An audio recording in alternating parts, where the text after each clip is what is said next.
2026 yilgi yangi Chevrolet Cobalt yana qaytdi va bu safar u avvalgidan ham zamonaviyroq ko'rinishda namoyon bo'ldi. Cobalt nomi birinchi marta 2004 yilda paydo bo'lgan va O'zbekistonda ishonchli, tejamkor hamda arzon sedan sifatida katta mashhurlikka erishgan. 2026 yilgi versiya esa shu an'anani davom ettirgan holda dizayn va texnologiya jihatidan yangilandi. Old qismida yanada agressiv panjara, ingichkaroq LED faralar va sportcha bamper ko'zga tashlanadi.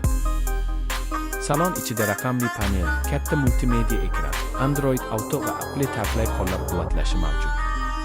Xavfsizlik uchun ABS, ESP, 6 ta havo yostiqchasi kabi funksiyalar qo'shilgan.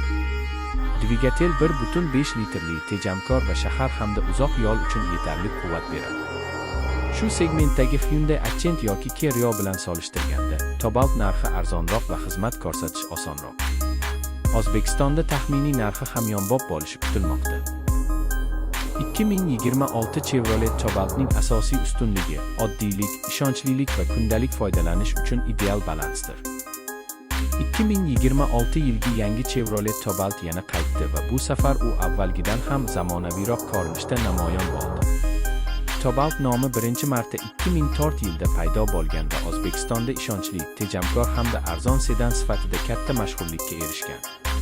2026 yilgi versiya esa shu an'anani davom ettirgan holda dizayn va texnologiya jihatidan yangilandi. Old qismida yanada agressiv panjara, ingichkaroq LED faralar va sportcha bamper ko'zga tashlanadi. Salon ichida raqamli panel, katta multimedia ekran, Android Auto va Apple CarPlay qo'llab-quvvatlashi mavjud. Xavfsizlik uchun ABS, ESP, 6 ta havo yostiqchasi kabi funksiyalar qo'shilgan. Dvigatel 1.5 litrli, tejamkor va shahar hamda uzoq yo'l uchun yetarli quvvat beradi. Shu segmentdagi Hyundai Accent yoki Kia Rio bilan solishtirganda, Cobalt narxi arzonroq va xizmat ko'rsatish osonroq. O'zbekistonda taxminiy narxi hamyonbop bo'lishi kutilmoqda. 2026 Chevrolet Cobaltning asosiy ustunligi oddiylik, ishonchlilik va kundalik foydalanish uchun ideal balansdir.